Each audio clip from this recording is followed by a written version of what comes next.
Okay. Are you ready? I guess we're ready. He's over there moving the camera and I didn't realize that we were ready. So, sorry guys, it's just me again. The Bowen household has been plagued with this. I don't even know what this is that we have. So I apologize for my raspy voice, but we're going to get through this just fine. Mary didn't want to put herself in the position of getting sick either, because I think everybody at the house is coughing and hacking and we sound wonderful. So we'll try not to do that tonight for you guys. We're going to have some fun. We're going to talk about some hot topics. We're going to talk about some Semen Collection. But first off, as always, let's talk about these wonderful sponsors behind me. So Titan Sticks, she's on a rampage down there. She's coming out with some cool things. We have some awesome things planned for you guys. So look for that stuff coming Expo. I know that's a little far away, but we're so excited for it. We're starting to plan for it now. We're going to, of course, talk about lane value a lot here after a while. So we'll wait for that. And then, of course, C3 Designs. Actually, we kind of have a little bit of a surprise. Kate's going to be live with us next week. And we're going to talk about some marketing techniques and things to think about when you're going to market your baby pigs. So that'll be a fun episode. And then, of course, Kennedy Ventures. It's always been a pleasure visiting with Blake, and he's always got fun things going on.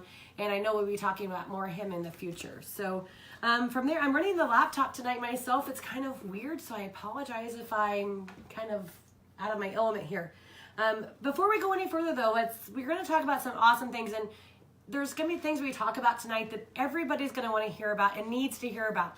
So do me a quick favor. I'm going to get into Jason's phone here if I know his passcode. We'll see how well of a relationship we have. But please take a second and share this video. Share it to your personal page. Share it to a group. Share it wherever you guys feel like it's going to reach the most people. Because like I said, we're going to be talking about things that everybody's going to be interested in hearing about. There's been some hot things come about this week, and we're going to touch base on those. It's probably not something we typically do here, but this week we are. So share to a group. I always love it when I share off of Jason's phone because he doesn't follow the show pig stuff at all, and it's always quite humorous. So it makes me look goofy. It makes him look goofy, and people start sending him messages, and he has no idea what they're talking about. So keep that in mind if you're replying back to Jason on the Facebook page. It's not going to probably do you any good. But also give us a thumbs up. I'm here by myself tonight, guys, so don't make me feel alone. Make sure that we have some good interactions back and forth. So with all that said, let's talk about some fun things that we're doing here at the house this weekend. Jason has decided he needed to take the week off because it's going to be so much fun, but he's been sick, so he's not been able to utilize his time. But we're going to have the collection. That means we're going to have 5 or 6 breeders here with a set of hogs that we're going to sell an open house style out of my shed. So all the hogs are going to be pre-priced. They're going to be ready to go for you guys to go home that night. We're going to have so much food. I was talking to the chef the other night. He'll think he'll love it that I was calling him the chef. So shout out to Greg Howard for doing all the cooking for us. But he's going to be smoking some brisket, some ham, some pork loin. I don't know what else he's cooking. I've heard there's macaroni and cheese, there's hash brown casserole. There's going to be drinks of anything you could ever think of. There's going to be a wonderful set of hogs. Carl Stein's coming up with it for us. McAlexander Livestock. Cooper Secker with Secker Show Pigs. KB Show Pigs will be here. LB Genetics. Of course, we'll have our own hogs here. But it's going to be a great time. So please, please, please make sure you guys show up on Saturday. All the festivities start around 2 o'clock. That's exactly the time that the barn's going to be open. So I suggest the earlier you get here, the better off you are. That's going to be the greater chances, the better selection you're going to have. So if you want to show up early, that's fine, but the barn doors will not open until 2 p.m. So we can't wait to have this. I hope Jason has everything ready to go because I'm going to sit back and just watch because that's usually what I do, right? Yeah. We all know better. I said be ready for Friday. Right, be ready by Friday. So, and then also on that same day, which is Saturday, March 9th, Laramie Jackson's having a backdrop bound pig futurity sale up in, sorry, Max wants to play along too, and he thinks the squeaker is so much fun. I thought we had already taken that away. So, anyways, Laramie Jackson sale is going to be the backdrop futurity pig sale and futurity, and that's going to be in Osceola, Iowa. Myself and McAlexander's and a bunch of other people are going to be having a great set of hogs up there. We did give away, or we had a contest last week for a $250 buyer's credit, and I apologize, I haven't drawn a winner for that yet, but I will as soon as we're done tonight, and I will get that posted for you guys so you guys all know who the winner is, that $250 credit. Thank you, Laramie, for letting us do this. Thank you for that wonderful graphic that you had made up for this weekend, because all roads do lead to Osceola. So if you want to come to the collection and then drive on up to Osceola, it's only about an hour and a half drive, so it's not bad. Completely able to attend both events. Laramie's sale starts at 7, so it's going to be a good time up there as well. I'm sorry I won't be able to be here. Obviously, I'm going to be here at the house, but the hogs will be well represented in the hands of Mick Alexander. So if you guys know Eric or Paul, that's who the hogs will be with. So please stop by to say hi to those guys. And Laramie and everybody else up there, we wish you guys the best. And then, of course, we can't go on without talking about the lucky ones. We went to the Chosen Ones last week, and it was an amazing sale. Heimers topped that sale with a $10,000 barrow that I believe is coming back to the state of Missouri, but it was a phenomenal sale. Nick and Scott always do a great job putting that deal on. This year was no different. So if you guys didn't make it to the Chosen Ones, or you're just holding out for the lucky ones, by all means, show up. We've announced all the consigners. I believe there's about 35 of them or so that'll be in attendance of the lucky ones. The only rule of the sale for the consigner wise is they have to bring us the best. So I have no doubt that everybody's going to do that. We had an awesome set last year. This year's set, I think, is going to be even better than last year. The attendance of that sale last year was amazing. We had standing room only, and I hope that this year is the same way. So please join us next week, March 16th in Chillicothe, Missouri for the lucky ones. So with all of that being said, I think I need to switch over here real quick and let's let somebody else do some talking, because Mary says she's looking forward to the collection. Dave wants me to speak up. Oh my gosh, I've never had that happen before. Dave, that's probably not going to happen. I feel like I'm already shouting, so thanks for trying to stress my voice out even more.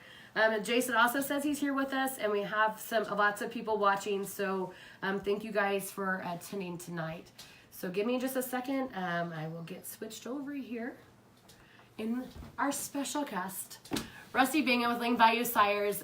This is the second time we've put him through this. Rusty, don't forget to unmute yourself. That would be funny. Already done. Good deal. I'm so glad that you remember, because I would have forgotten. So we got lots of things to talk about. I don't know. Should we just beat around the bush, or we should just dive right into this deal?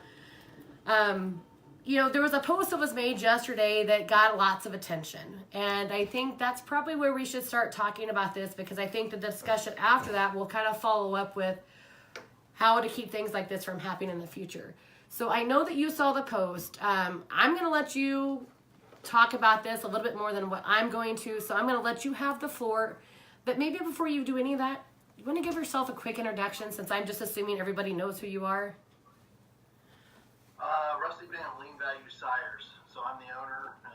Me and my family, we run Lean Value Sires. We have for almost 5 years now. So I worked for Lean Value back in the early 2000s for Gene and Mary, and had the chance after I graduated and got successful in a different career and had the chance to buy Lean Value. So that's kind of a little backstory there. So right, absolutely.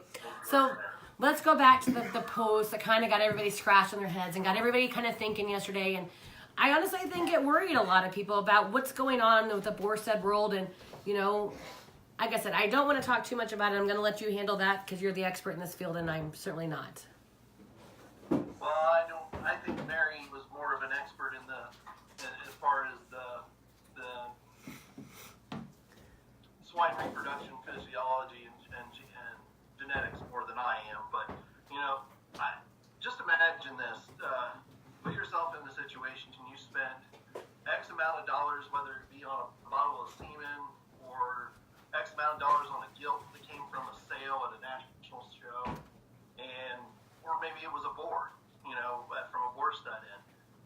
You get that boar back home and you DNA it, and you feel that something's not right, and the parentage test comes back, and it actually says that it's not out of the sire that it's actually supposed to be out of. So it put a lot of different things with that post in mind on what's actually going out in this industry and where we're headed as an industry. So, I commented on the post, and the post was actually taken down, unfortunately. And I think it was because a lot of people wanted to know who exactly it is. And trust me, that stuff will come to light eventually. It's not one of those things that this kind of stuff is taken lightly within our industry. Fraud is a big thing, you know, in any world, you know. So it's kind of one of those things where, you know, people are putting a lot of faith into each product they're buying from. So from that standpoint, it's kind of hard for people to have faith in a lot of more stuff right now. With that being said, you know, I put our stance out there on what we do here at Clean Value Tires as a whole. I think we just lost the camera. Yeah, we did. It's okay. We got this, Rusty. Go on. So, wow, that was fun. That was fun. I think everybody in the world is sick now. It's fine. I really don't know what happened. It was The just dog sitting ran there. through the cord. Oh, yeah, Max. Always Max's fault. So, Okay, we're back. yeah, sorry. You know, such a big topic, we lose the camera. That's in the works, actually, too, guys. Yes, thank you. Someday Becky's actually going to have a studio, and we're going to have that all figured out. But, you know, from that standpoint, as far as the deception and what is going on and the parentage test and all that kind of stuff, it's put new light and more concern within the industry on, you know, how are we heading? Are we heading for making the breeds better? Are we heading for the almighty dollar? You know, my thing is, and my belief is, if we make them better, the money will come. So that's my standpoint on that whole entire deal. I don't want to name names on, you know, any allegations that were made or anything, but what's being said and done is unethical. It really is. If it's true, it's unethical. It's one of those things. Here at Lean Value Tires, we do not pull semen. That's where you mix semen together. You take one bore, and because the other bore is short or falling short of orders, you don't mix another bore into that collection. One of the other things is we don't thin it out to where we can cover a collection. We always have a base standard, and it's been the same base standard since 1992 when Gene and Mary founded the company. It's kind of one of those things that we don't mislabel either. You know, we don't put, you know, hey, it's this bore and it's actually this bore. Just to make sure that we're pocketing more money than we should. And that's the way everybody should be within the industry. I think, in all honesty, I think 98% of the industry is like that. It's that 2% that's out there that makes it bad. And the problem is that 2% that's out there, when something goes wrong and something's not right, it makes the industry react in like that, like a flight switch. Whether it be people ganging up on other people, whether it be people making comments about other people, the way they do business, it's crazy. It shouldn't be that way. You know, my dad always told me, choose the harder right over the easier wrong. And I had a lot of people, I actually just seen a post there today, and maybe it was a rhetorical question, and, you know, the post was asked was, you know, well, why shouldn't you do a guarantee? I mean, the semen quality that you guys already should be sending out it should be great. But that's the thing, when people, that 2% make a mistake, it affects the 98% of us that are still in the industry. We have to stand by our product. We have to make statements like that to make sure people know that our hearts and our ethics are behind the stuff that we're doing. Right. So that's kind of how I'll leave that on, right. on that subject. And I'm not going to comment too much about it, but I do want... I kind of feel like there was a little bit of like hysteria going on yesterday after the post was made, and everybody wanted to know, like you said, who it was, and that information will come out as soon as it can. But I don't want everybody to think that this is a common practice amongst Vortex. I honestly, like you said, it's a 2% situation. So the only thing I can tell you is to develop a relationship with who you're ordering that semen from in the first place. The better you can get to know those people, the better chances you have of being confident in what you're getting is actually what you're getting, or what you're ordering is what you're getting. And so, but please guys, don't take away from that post that was made yesterday that this is like the standard of the business, because it is not that way at all. That was a very, I want to say a very rare occasion as amongst the group of, the collective of the Borsteds. Like, that doesn't happen. Like, I've been around this deal for a little while, not for a super long time, not since 1992 like Mary and them were, but I mean, like, I've honestly never heard of it to this degree before, and it's unfortunate that it happened in the first place, but I don't want everybody not to buy with confidence, because I don't feel like that everybody should worry to the extent that maybe they were yesterday. Oh, and I agree. But here's the thing: they should, and then again, they should be worried. It is their money, right? Should be penalized. That 2% should right, be absolutely. And here's the thing: ultimately, that 98% of us, the other portion that are out there are doing the right thing. Sort of the mom and pop people that are out there doing the right thing. We shouldn't. On our ends, we're putting out great product for our customers out there. We're not mislabeled or pulling or anything like that. So, when it comes to that 2%, it's time for us, that 98%, to kick that 2% out and say, okay, listen, that's not right. Right. If this whole entire thing goes and they form a board with the crossbred starting to be tested for parentage testing. Right. If that happens and that's the result of it, it's because of 2%. Don't blame the 98% out there that are doing it right. Exactly. Blame the 2% that's doing it that's actually wrong. Right. And trust me, like I said again, that 2% will expose themselves later on down the line. It's always happened, no matter what industry or business that you're in. Right. Absolutely. That 2%, it happens. Right. It's when greed comes and grabs a hold of you. Like I said, make hogs better, money comes. Right. Don't worry about making. Oh, Savannah can't hear me. So make hogs better, and then the money comes. And stop making the money and then trying to see if hogs get better. Right. Right. Absolutely. And I think that you summed it up really well. And I don't want it the whole entire tonight to be about that particular post last night, but I do think it was very important to touch base on it, because I do think it caught a lot of attention yesterday, and I think it was definitely worth talking about. So. And I commend those guys that. And here's the last thing I'll leave you with. I commend those guys that are in this situation that are saying something. Right, absolutely. I feel empathy for them and sympathy for them because they were put in that situation, and I feel proud of that kind of person that has the voice, even though it might be somebody bigger than them, but right. They have the voice to sit there and say, "Hey, I was wrong." Right. That's important. Right. That's important. Absolutely, super important. And I'm like I said, I'm glad that they stepped up and said something too. A little sad that the post didn't get to stay up, but I understand there was, circumstances behind that as well. And I can kind of see both sides of that. So with that being said, I don't believe we have any questions about it. Outside of that, you're super quiet, and I'm really surprised. Everybody else give me a thumbs up if you guys can hear Rusty, because I can hear him fine, better than I have the last several weeks. So I also have the laptop in a different position this week, so maybe that's causing that. So give us a thumbs up, or let us know if you are still having a hard time hearing Rusty. Okay, we're getting some thumbs up, so I'm not for sure. Hopefully Savannah can hear you better now. Tom says it's a little hard to hear. Okay, so just shout at us, Rusty. You pretend Absolutely. Just pretend that's not a problem. That's not a problem. I say you've yelled at me many a times before, right? That leads us into the next topics that we're going to go Right, on. no, so I'm going to go ahead and bring up your first slide that we have here ready to go, so give me just a second. Okay. Yep, I'll pull it up here on my computer too as well.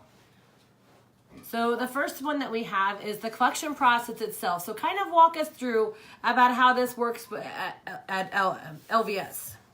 Okay, so we hit the days, depending on how many orders we have. Here lately, we're starting to get really busy because of spring breeding. Right. Starting to gear up right now, so we actually select the night before some boards, and then whatever gets added on additionally. And usually we're finishing up there, whatever day it is, maybe a Monday or Thursday. We're finishing up pretty early to make sure that we're hitting all the orders that we can. So in the day of life of me, we had, when we purchased Lean Values, Mary and Jean spared no expense when they founded Lean Value Sires, and as that company went along. The amount of money they spent in equipment to make sure that the quality of semen that we're putting out is exponentially great.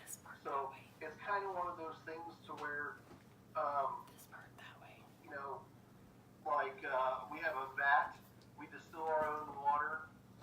We use a vat to heat our distilled water and to mix our extender with the stirrator. We have a really cool thing, and Mary explained it to me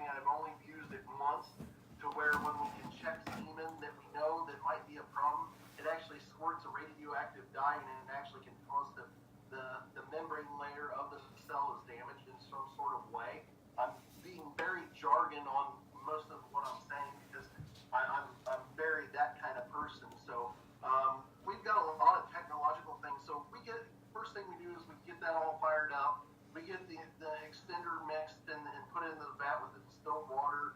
That distilled water is actually checked. We actually check those EI tanks once a month to make sure that we're not having any impurities or anything in that water. We also, we do a monthly check on extender. We also keep samples on the semen. Afterwards, which I'll dive into that a little bit. But for me, it's more on the collection side and on the sales side. The first thing, the most important things are your collection gloves, your mug, your bags, your bag and filter, collection bag and filter. One of the biggest things that you can make mistakes on is bacteria inclusion with the semen.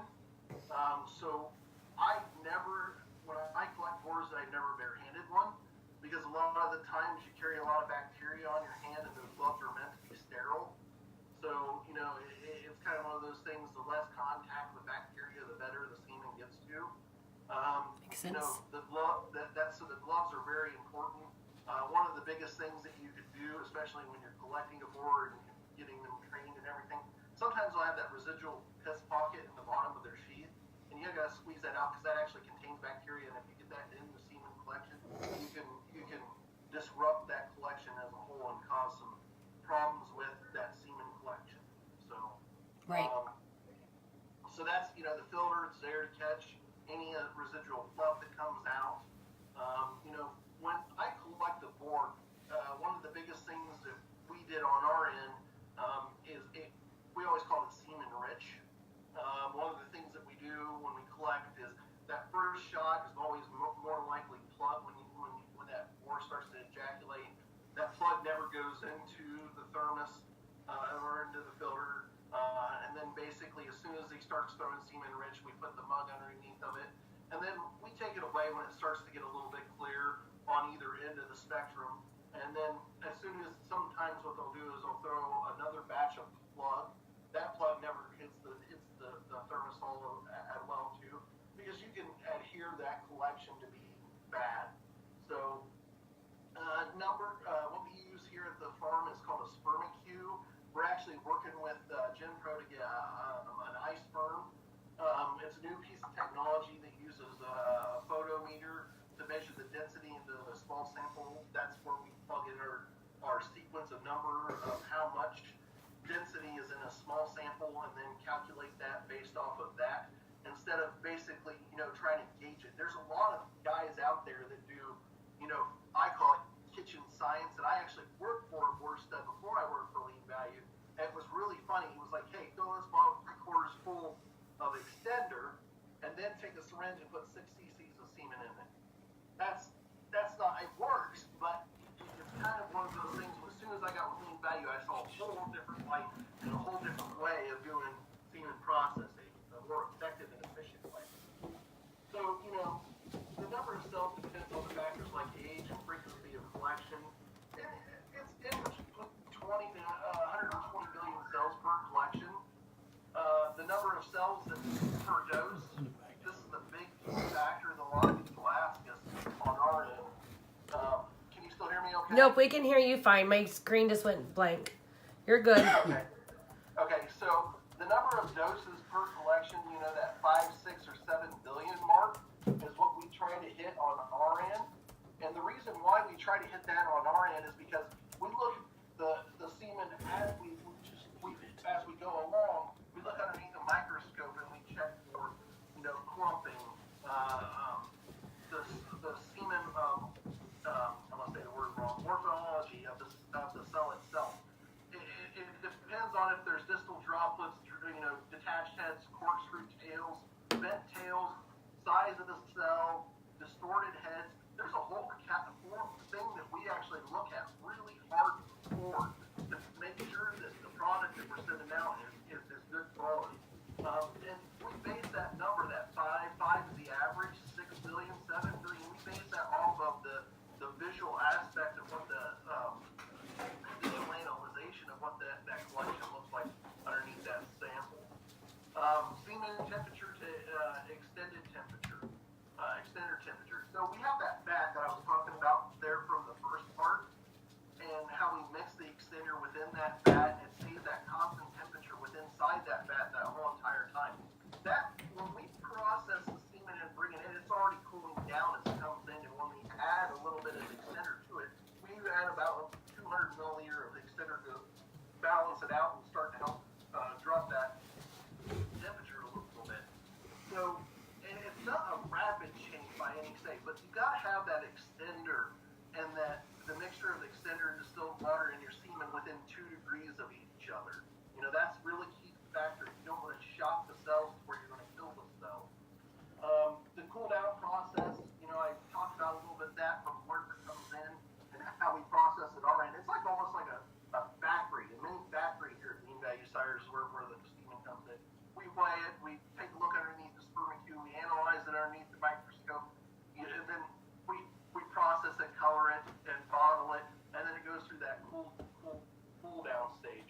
that ideal cool down stage, you're trying to get that semen to where you're going to be able to store it at 60 to 65. I say 64. I'm basing this off of some data that I pulled from a couple of university resources. And I talk about semen storage there on that slide as well. It's like UV light is present can damage and kill the sperm. That's absolutely true. A lot of people, one of the biggest things that you could do is overexposing semen to UV light and actually killing it. I had a guy call me one time and say, hey, listen, my sow didn't stick, and we started going through some stuff with him. And, I checked the sample collection that we had, and everything looked fine. And it's like, he says, this was the first time I ever did it. And when I brought it, I just stuck it, I was feeding my sows, and I stuck it in the window of my pickup truck. And then when I went to go, after I got all my sows bred, because they were so crazy, I went and grabbed the semen. Well, it was like a 98-degree day outside, and he had that semen sitting right underneath the window, so it was exposed by heat and light. By light. So, so that you get that kind of stuff. Right. Rotate semen every 12 hours. That's one thing we always kind of talk about a lot on our end. We rotate semen here in the coolers every 12 hours. Semen can last 7 to 10 days if stored properly. I've actually got litters in the barn right now to where I made sure my customers come first, and I had some semen that was left over from a Monday's collection, but the boar was sold out on a Thursday. I actually used a 14-day whole semen collection one time and settled sows. Right. Do not store semen in your fridge or freezer. Absolutely, because that temperature could actually shock the free semen and kill the semen. That's what the purpose of the extender and everything is for.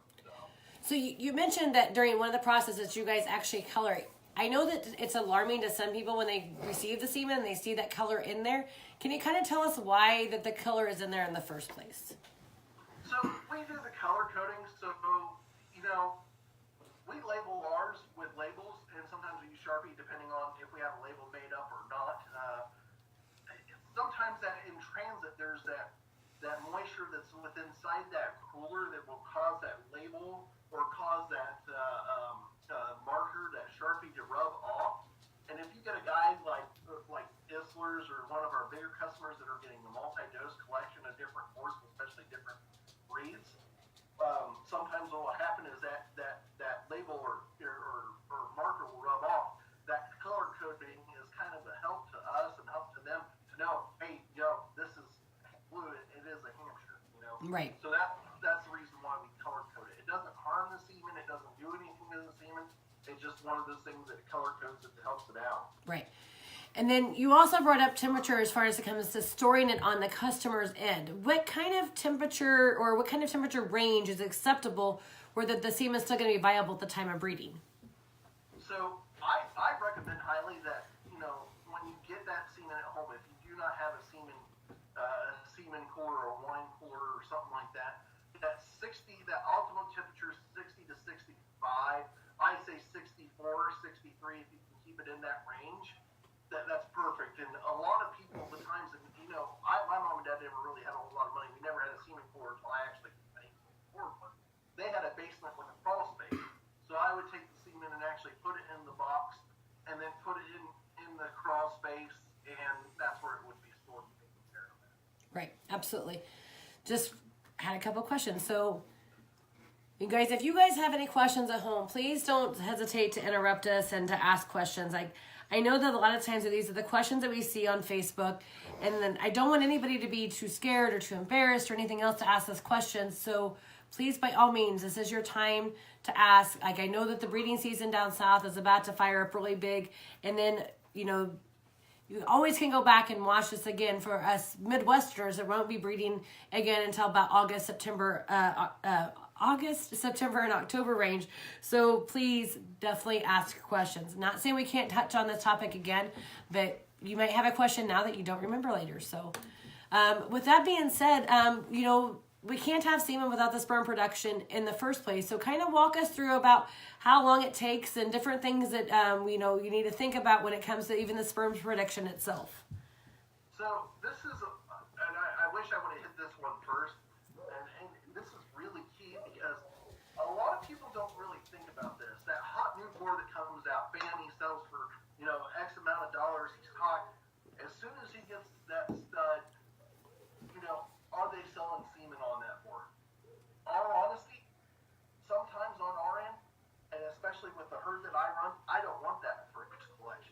Right. I want that boar to test PERS negative. I want that boar to test low with a low titer. If that boar's sick, I mean, we're going to dive in that here in just a few seconds here. These are things that people don't really think about in the show pig industry that the commercial guys are thinking about every day of the week. You know, the biggest thing on this end, and we're going to talk about it as far as sperm production time and everything, you know, the quality of semen that's out there that, as a boar stud that you're putting out there, you're putting your name and stuff behind it. Do you want a boar that has tested high with titer, or maybe even ranged on being PERS positive? Would you want to send that out to somebody and then get the phone call later? Or maybe that boar tested positive for parvo. I mean, would you want that phone call later on down the line and saying, hey, listen, we had a bad deal? I don't want that. Right. That's so on our end, and I know there's some boar studs out there that do the same thing and do the same thing that as we do. But there's a lot of mom and pop guys. I'm hoping I could reach these mom and pop guys that got these, you know, one or two boar studs or one or two boars that they're collecting and selling semen on. You know, I hope you're listening, because the biggest thing that you're putting out there is a product that you want to make sure that your customers are going to know that they're going to breed sows. They're not going to have issues. They're not going to have, you know, problems with deformities or whatever have not, or it could be even a contamination or disease within that herd that you could see, you know, going through. So it's really, really tough, you know, for people to guess that concept. Hey, as soon as I buy a boar at a show, instead of taking and putting in my boar stud right next to my sows, right next to the other boars that I'm collecting the semen on, I'm taking them to an isolation farm. You know, that's one thing that we do. Now, do we sell semen on those boars as soon as we bring them home? We're totally transparent with our business. Yeah, if somebody called me tomorrow and I bought a boar from Oklahoma and said, you know, here we go, I'm ready to order semen on this, and I'm gonna say, hey, listen, I haven't got his blood test back yet. I don't know if he's got a high titer. I don't know if he's PERS positive. I test for PED at our herd. That's one of the biggest things that I test for too. I have no clue what this boar has. He's been at a show where he's been exposed to other boars and other sows. Are you sure you want this collection? That's the biggest thing that you guys could do on your end. So I know I'm going to dive into that. So let's talk about sperm production, the time it takes. So it takes up to 6 to 7 weeks, up to 4 weeks of development within the testes, and 2 weeks maturing in the epididymis. High temperatures such as fevers will affect sperm production for any length of time and potentially affect fertility. That's what I was talking about. You know, those boars that go to a show come back and they're sick, and they've been exposed to a bug or to a virus, and now they're back at your farm. Right. You might not see it in that first few collections, but I guarantee within that next, 6 to 7 weeks, that collection, you might see some effects on that semen that's coming out of that board. It's really hard for people to grasp that, because they think, man, it comes straight from the testing straight to production. That's not how it works. Right. So 5 to 20 minutes for a complete ejaculation from a boar. I have boars fall asleep on me, so we won't go there. I have so many comments, but not right now. I know. So sperm remains viable in the sow for 30 to 48 hours. So, when you go to AI your sows, you got to think, exposure to other sows when you're breeding. A lot of guys, and I've had guys, they'll breed a sow, and then a month later stick her in with the I call it like a general population setting. They had her in one setting and put her in another setting, and that sow will abort. Right. And it's the reason why they're aborting is because you're putting them in a different situation. They're not fully developed. They're fully, it's kind of one of those things. There are a million plus reasons why things happen within our industry. And it's just not the board side, it's your own side. Knowing the dangers within your own herd. Knowing what's going on with your own herd. I talk to guys that don't vaccinate. That's a scary thing. We follow a vaccination protocol on our end. And when you start not following a vaccination protocol, man, you're opening yourself up to a whole lot of can of worms. I mean, here's my ultimate thing on that. Would you rather have that one pig you sell for $10,000 and the rest you sell for $500 and you only had 6 in the litter, or would you rather have a litter of 10 12 and average 500 on one and sell that one for 10,000. Right. I'd rather have the more quantity with the more consistency than ones that aren't, from that perspective. Right. No, absolutely. It makes complete sense. So you kind of alluded to some of the different things that, like, diseases and things like that we have to think about when it comes to semen production and, even semen purchasing.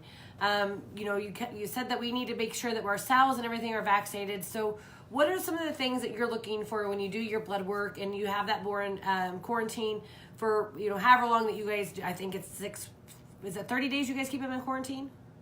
So we actually, it's ultimately 30 days, but it really depends on the blood test too of the boar. Right. You go to shows like World Pork Expo or Duncan and stuff where there's a lot of pigs in a different environment. Your exposure risk comes up higher, a lot higher on that.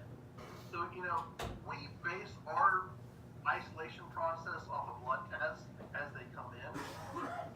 I say a pig's got to test clean 2 times before he actually can make it into the barn here at Meat Value Sires. Now it's more like 3 right. times to make sure. One of the things that, I have, Tracy Lorenz that we deal with on his end, and Tracy, he was the one that we never done it before. I think Gene Murray had in the past, but I never had done it before. We also did a semen test, and we started doing that on some of the newer boars to where we actually send to the University of Iowa. We do a blood test, but then we also do a semen test to see if there's any diseases that could be floating around in the semen. Right, absolutely. That's a good idea. And the reason why we're doing that is just to protect that herd. We're doing it to protect the customers that we're sending semen to. Right. So I put in there practical levels of semen do not usually cause a disease or spread. Nevertheless, often diseases may be presented in a semen sample or collection. You got pursuer, rabies, you got foot and mouth, genital papilloma, parvo, PRRS, swine fever, swine vesicular disease, TGE, and influenza virus. Then you got some other ones down there, brucellosis and lepto. One of the biggest things is the constant exposure, especially in the show pig. I think the coolest thing I ever did, and everybody I can see it right now because a lot of people are phasing out on this conversation about, the diseases and the protocols and all that kind of stuff.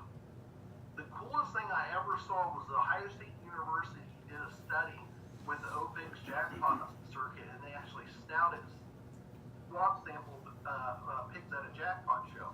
They pulled those swabs and traced different strains of bugs from one show to the next show and watched as pig went to a different state and then came back and brought a new strain of bug and affected the whole entire next show. People don't realize that exposure and how you can manage that, but also you can, I don't say prevent it, but as far as making sure that your show pigs are constantly healthy and they're in a healthy environment. Right. I say you go show your tails off because that's what this industry is about. But making sure that hey man, I got one that comes home, he's sick. I'm gonna miss the next show because man, I've invested a lot of money in him, and he's sick. I don't need to go to the next show. I need to make sure he's healthy before I go to the next show. Kind of deal. So I'm going to bring you back on camera here, but I'm driving crooked on my screen, so this should be interesting. So give me just a second. There you are. Okay, I'm actually pretty impressed with my sideways, driving skills there. It was crazy, but we've been talking about a lot of this stuff. You have something coming up that people can come talk to you live about, right? March 23rd, I believe you're having an AI clinic there in Kenton, Ohio. Yep. So we pushed back the date. I had a scheduling change. We were going to have it this weekend. I got invited to be in Oregon, and then we have a death in the family, so I had to push it back to the following, the 23rd, which is right after our customer appreciation sale in Marion. We're going to go over. I target artificial insemination. I target show pig industry, marketing, hogs, and all that kind of stuff. Here's the ultimate thing.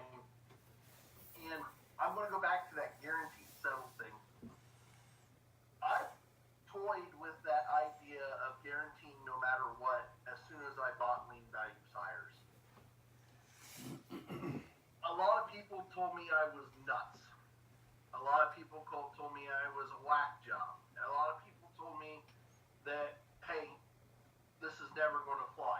Hey, a lot of people told me I would never own a Borsted too. Right. I would own it for as long as I have to. So, I mean, here's the thing. You don't know until you take a risk and you put a little faith into the customers that you're selling semen to. Here's my thing. From the guy that has 2 to 200 sows, this is for you. Right. From the guy that's an expert to the guy that's a beginner, this is for you. This isn't for me. This is for you. You know, I don't care if it increases my volume in semen sales. I really don't care. My job is to make sure that the product that I'm sending out to you guys is at optimal quality. And then if there was a mistake, whether it be my end or your end, I'm telling you, if I think a guy posted there, he said, well, I missed 2 sows just because of timing and it was my fault. You know what? Right. You're covered. You know, because I care about you. I Right. care about you settling hogs. I care about you selling hogs to my board because your success is my success. So that's the reason why I came up with that guarantee no matter what. I mean, it was bound to happen. It needed to happen. Right. I mean, there's just so much out there right now in this industry that could affect, you know, what happens in your breeding processes. And it could be you, it could be me, it could be the FedEx guy not delivering it on time. Right. You know what? You're covered. You're covered. Why not? Why not cover people? I mean, it makes 100%. It does make sense. I think it's very daring. I think it's something that, you know, you always have that quote that, you know, dare to be different, set the style. And that's kind of what I feel like this whole thing's going back to, is setting the style, which, by the way, if everybody didn't notice, just won Premier Sire down at Belton. I was going to like combine Belton and Duncan there together.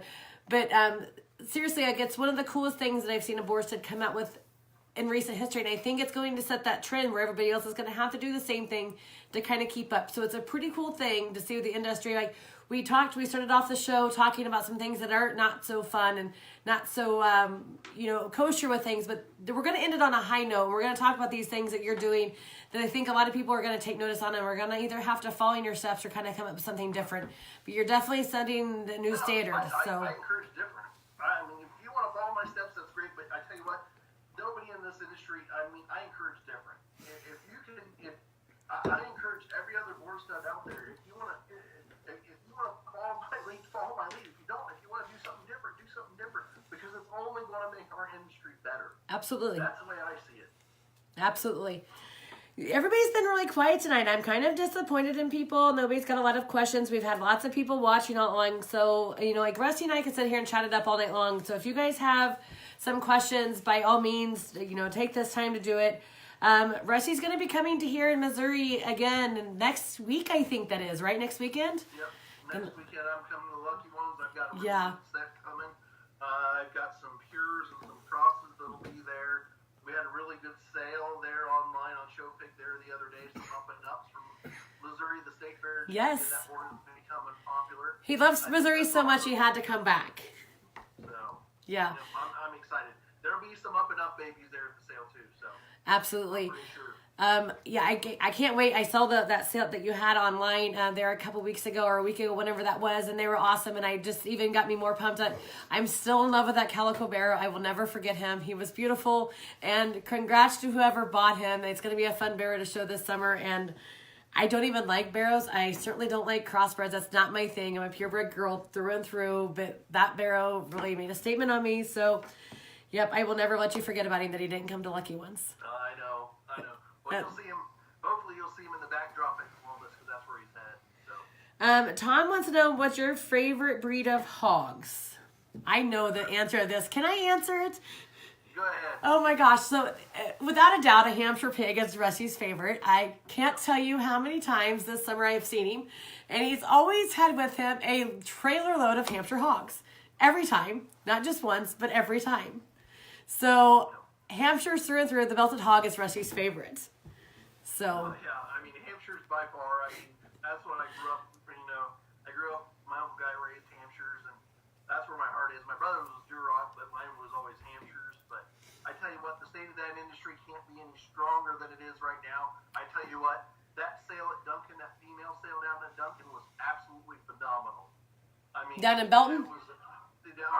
Yeah, I will say, I saw that you bought a female down there, and I looked at some of those prices, and I was like, wow, that's a very strong, because I mean, I know that everybody's kind of beating up on the Hampshire rule right now too with their purity tests and everything else that's going on, but I think that's been viewed, like, this is a topic I never said I would talk about, so, but I think it's actually going down a good road. It's going to take some getting used to for folks, and I think if we look at it as a positive approach, like that's what the NSR and the Hampshire board is intending for it to be. I know it's different, and I know it's going to be hard to get used to, but we really will embrace this, I feel like, even just the next year or two. Well, here's the ultimate thing on that deal, too, and I'll say something on that. I got asked to join sides, and I told them I wasn't going to join a side. Mm-hmm. Here's the thing. There was parts of that policy that I didn't agree with, and I expressed my concerns with the people that I didn't agree with. You know, the NSR, the implementation, and some clarity stuff there. I told them that I didn't agree upon it, but I didn't want to crucify anybody or put anybody's head on a pike. Right. Here's the thing. The other side of the spectrum, those other people, I agreed with some of the stuff that they had to say. I was my own person in that whole entire deal. Call me what you will. Call me conservatist or leftist or whatever you want to call me, but here's the ultimate thing. The thing that I kept on doing was moving forward. I didn't get hung up Right. on what was going on or within the industry or how bad it was, and people sitting there saying they're going to abort sows and all this other stuff. The best thing that you guys can do, and I want to just a little bit of words of encouragement, and this goes back to before I was raising hogs, always keep on moving forward no matter what. Right. Every time you get knocked down, you got to get back up again, and you got to keep on moving. And that's the same thing that the Hampshires, the Hampshire breed was done. They got knocked down, now it's back up and it's moving again. I think the Hampshire breed, after this whole thing's said and done, I think it's going to be as strong as ever and great as ever. Absolutely. I think that, I mean, like you said, the Belton's female sale was super, super strong. They came out of that sale with a great average, and I think that it's just going to keep improving and improving as time goes on. If we just keep having faith as we've always had, and that Hampshire breed is one of the most recognizable breeds out there, and the people that are, Hampshire enthusiasts are always going to be, and so I don't want anybody to to abandon that breed just because the rules have changed a little bit, because I think that the rules and a lot of things are going to change, as they do in life in general. We went from 55 miles an hour, speed limits on an interstate to 70, and things are constantly changing all the time, and so we just got to keep kind of going with the flow of that, and not, like you said, not getting hung up on it. Like, you're either going to embrace, you have two choices in life, either embrace it or go a different direction, but it doesn't mean you need to, like you said, crucify anybody along the way. Like, everybody's just trying to do their best that they can to make things better and move forward. So and it's one of those things. I don't associate, and those people that are that kind of person, those two-tone kind of backwards people that basically would say one thing to your face and then say something behind your back, those are the kind of people you don't want to associate yourselves with. Right. And that's what's going on. There's a lot of that within the industry. That, like I said in the beginning, that 2%. Don't associate yourself with them. Separate yourself from them. You don't need that. You need to make yourself different. You need to be your own person. That's what you need to be in this industry. Nope. Completely agree. So it's not fair that I don't let you talk about your customer appreciation sale for just a second. I think I might have butchered a little bit of it last week. So tell us again about March 22nd there in Marion, Ohio. So March 22nd in Marion, Ohio, in the evening, we have our customer appreciation sale. It is, there'll be probably approximately anywhere from 80 to 100 hogs, depending on it. We have Jake Bursick from Coast to Coast Show Pigs that's going to sort that set. It's kind of one of those deals where we've done this as we're going to do this as a traveling deal in the state of Ohio, possibly going to a couple other locations too as well. I think Pickaway County is next on my list. I want to try to work with them, trying to get out the sale down there. It's kind of opening the avenues because I didn't segregate it to the customers that buy semen from me and only buy semen from me, but I did for the customers that buy semen from me and buy semen from others. It's that 1-for-1 deal. So all you got to do is bring one pig sired by an LBS hog, and you get to bring one that's not, and that's that ratio all the way through. So it'll be really good. Last year, prime example, I think McNeely, I think is her last name, if I remember correctly. I wish I had my Facebook. Jay Gersick actually placed this pig. It it was a $900 pick purchase at the customer appreciation sale in London, Ohio. She was a champion overall gilt. That gilt brings $67,000 and summer type conference. And that hog was bred by Bona Vista Farms. I'd say there was a good return on investment there. Yeah. So, I mean, that's the kind of quality that's going to be at the sale. So I encourage people, if you can come to it, come to it. It's going to be a really great sale. Right. Absolutely. It's always a good time when you get to make a trip out to Rusty's direction. You know, thank you so much for coming on. I can't wait to see you next week. It's going to be fun. Are we going to have a trailer load of Hampshire hogs on the trailer this time? I don't know yet.